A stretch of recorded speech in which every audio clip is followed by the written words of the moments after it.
babae, likas na madrama. Kaya naman patok na patok sa kanila ang mga soap opera.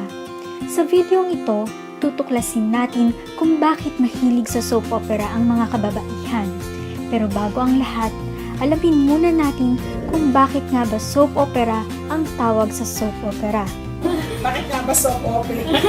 Siguro di ba ang soap, sabon, pag nalagay sa mata nakakaiyak. Siguro yung doon ipinattern yan. Oo nga, bakit nga? Kasi ang sabon. Yan ang di ko alam. Kaya, my God, nagpinalay siya sabon sa soap opera, no? Ewan ko bakit ganun tinawag nila. Parang gano'n siguro. Mabango. Mapili yung teleserye nila.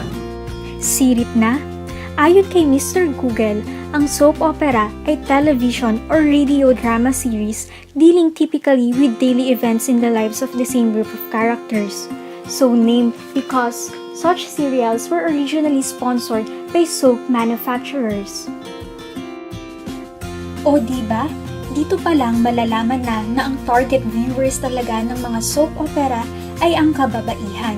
Dahil ang kadalasan daw na bumibili ng mga sabon ay mga babae. Ngayon, alamin natin kung bakit mas mahilig sa soap opera ang mga babae kumpara sa mga lalaki. kasi ang mga babae masyadong madrama sa buhay. Ang mga lalaki wala yan. Hindi napansin. Tayo kasi seryoso sa buhay. Ako, nakaka-relate din sa story. Parang sa kanilang buhay, may ganon. At saka, emotional kasi yung mga babae. Emotional. Pero may sila sa ganon. Tsaka yung sa'yo, siguro sa isang lipangan nila. Kasi nare-relate nila sa buhay nila. Yun yung halimbawa mo, yung two wives, pero nare-relate nila sa buhay nila. Kasi yung mga babae ay madaling ma-attach yung feelings dun sa pinapanood. Tsaka yung mas weak yung feeling ng babae kaysa sa lalaki. Yung buhay ng mga babae mas na-appreciate o kumbaga nahahawig madalas sa soap opera na pinapanood. Siguro kasi tayo mga girls, mas emotional tayo. Kaya yung mga scenes sa drama, mas napipil natin sila kasi medyo mga sensitive pa tayo. Kasi yung mga babae kasi, malambot yung feelings. Kaya siguro sa mga soap opera niyan, laging nakaka-relate. O laging inire-relate yung sarili. Basically, di ba yung mga babae daw iyakin? Siguro yun yung isa sa mga katangian nila kung bakit mahilig sila sa mga teleserye. Yung mga lalaki naman kasi tinatago nila yung damdamin nila. Saka, di ba ang lalaki kasi manly yan, parang more sports, gano'n. Kasi ako, di ako mahilig sa drama. Hindi naman ako. Wala na ako kasi ako. Puro ano lang. Trabaho, pasok, gano'n lang. Pagdating ko sa bayan, yung nanonood ako ng baleta. Pagkayari nun, ko pa wala nang parang sa drama. Ano nga ba ang napapala nila sa panonood nito? Okay, nag-enjoy kang pinapanood mo yung tibang ka, Minsan may tulad kang mga lessons, moral lessons sa buhay na parang alam mo na kung ano mangyayari kapag may naging ganito, ganyan. Parang malalaman mo na kung ano yung tama sa mali. Nakikilala ko yung sarili ko na pagka nag-emote ako, nag-react doon sa sinasabi nung pinapanood ko, pag nag-react ako, ganun pala akong mag-react ng ganun, to the extent na maiinis or nagagalit kasi kumakabulong dibdib mo. Gusto mo rin kung ako yon, ganun. Sana kung ako yon, ganito ginawa ko. Ako yung nasisihan ba ako, sasatisfy ako pagka napapanood ko. Ayan, meron pa din napupulot na aral. Napapala, siguro nakaka-entertain, nakaka-alis ng stress kahit paano. Tsaka, yung iba nakaka-relate na din. Parang paghahandaan na din, halimbawa, example, may mga third party, in case na ma-encounter ko yung ganong sitwasyon, parang napaghahandaan ko na kung, ito pala yung dapat kong gawin, parang preparation na din for the future incidents.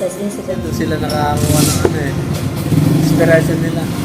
Nakakakilig. Kinahihiligan ng mga kababaihan ang soap opera dahil nakapagbibigay sa kanila ito ng entertainment, escapism, reassurance, at utopianism. Entertainment, pampalipas oras o libangan. Kasi ang mga babae mahilig sa drama. Gustong-gusto niyan yung mga may eksenang sampalan, iyakan, o kaya naman ay kiligan. Escapism o panandali ang pagtalikod sa katotohanan. Kasi ang mga soap opera kahit na 30 minutos lang yan o nakaupo ka lang sa sarili mong pamamahay habang pinanonood, kahit papano nadadala ka niyan sa ibang mundo. Kumbaga, nailalayo ka sa realidad. Kahit papano, nakakalimutan mo ang mga problema mo. Reassurance. Sa tuwing nakakapanood tayo ng mga eksena na tila tumutugma sa sitwasyon natin, naiisip natin na, ay, normal lang pala ito. O kaya naman, sinasabi natin sa sarili natin na sa bandang dulo magiging okay lang din ang lahat. Kasi naturuan na tayo ng mga soap opera na maniwala sa happy ending. Ang pinakahuli, utopianism. Alam naman natin na hindi perpekto ang mundo. At lalong wala namang perpektong tao. Pero sa tuwing nanonood tayo ng mga soap opera, kahit papano, nami-meet natin sa ideal guy. O kaya naman, na-experience natin ang perfect life. Paano hinubog, na-impluensyahan o binago ng soap opera ang pananaw mo bilang babae? Yung paniniwala na sana yung leading man din sa story, magkaganon din ako ng gano'n, hindi ba sa totoong buhay. Yan, gano'n. Sa mga eksena nila, natututo tayong maging mature.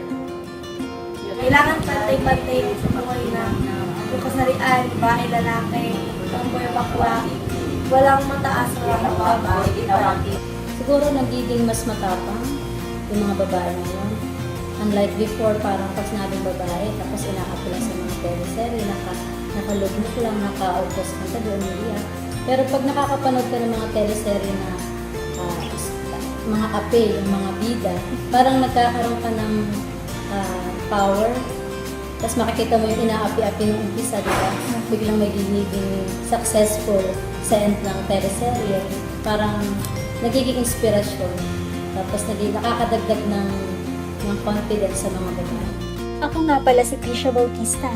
Sana may napulot kayo sa binahagi ko. Hanggang sa muli.